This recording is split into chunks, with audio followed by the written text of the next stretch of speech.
बात उस खबर की जो ममता बनर्जी की मुश्किल बढ़ाने वाली है। वोटिंग के बीच पश्चिम बंगाल के सौंदर्यखाली में सीबीआई और एनएसजी का बड़ा एक्शन हुआ है।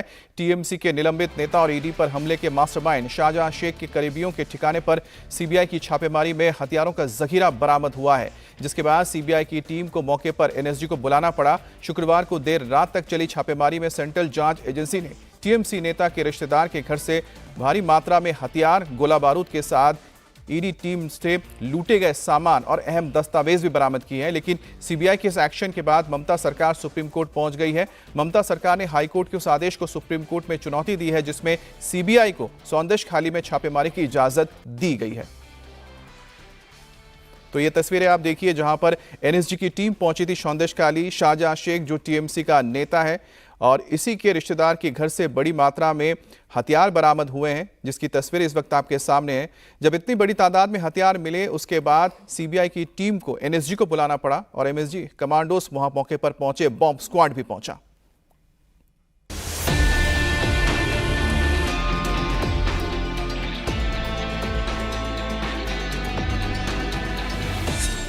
वोटिंग से पहले एक बार फिर चर्चा में आया संदेशखाली।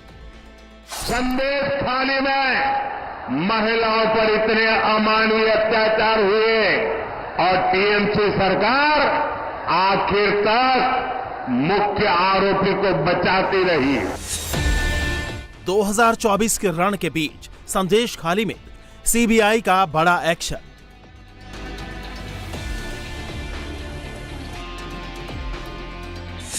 सीबीआई के रेड में बरामद हथियार, सुप्रीम कोर्ट पहुंची ममता सरकार।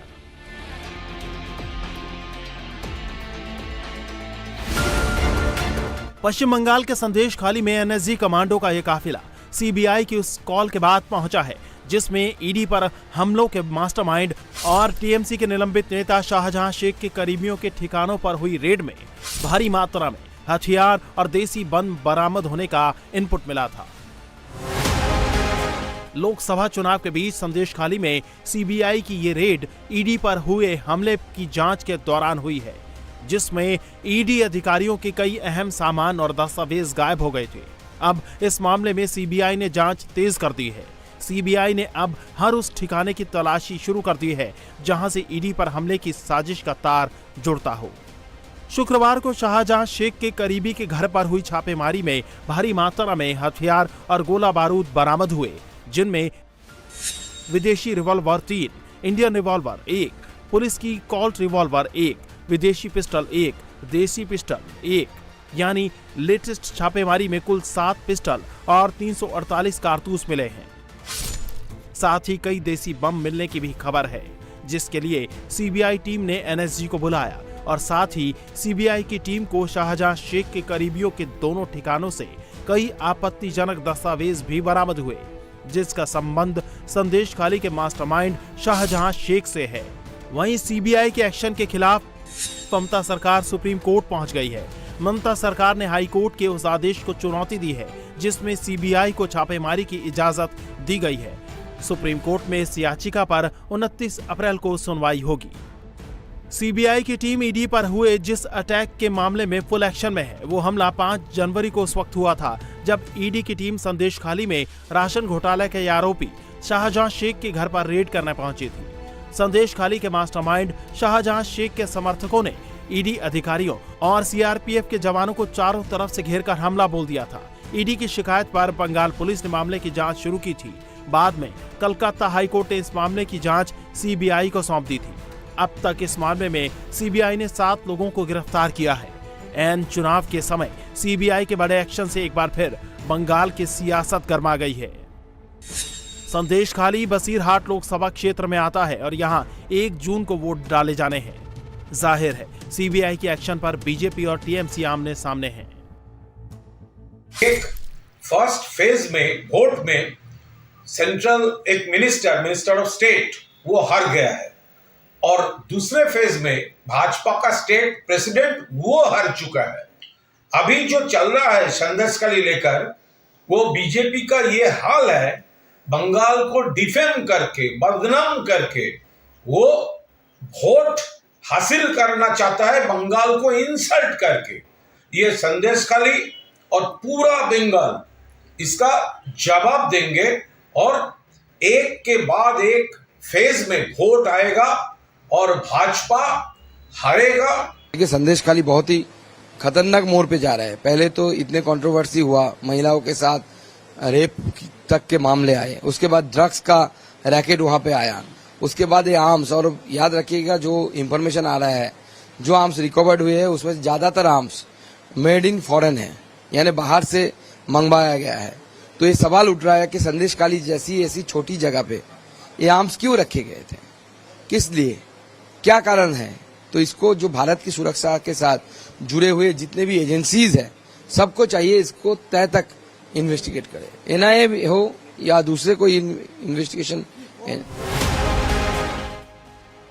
संदेश खाली में ईडी हमले के मास्टरमाइंड और टीएमसी के निलंबित लीडर शाहजहां शेख से जुड़े महिला यौन शोषण को लेकर भी बीजेपी ने बड़ा आंदोलन किया था। तो लोकसभा चुनाव में बीजेपी ने संदेश खाली की पीड़ित रेखा पात्रा को टिकट दिया है। शुक्रवार को संदेश खाली में सीबीआई की रेड चल रही थी तो पीएम मोदी मालदा में चुनाव प्रचार में पहुंचे थे। मालदा की रैली में पीएम मोदी ने संदेश खाली की महिलाओं का जिक्र करते हुए ममता सरकार को घेरा। मां, माटी, मानुष की बात कहकर सत्ता में आई टीएमसी ने सबसे बड़ा विश्वासघात यहां की महिलाओं से किया है।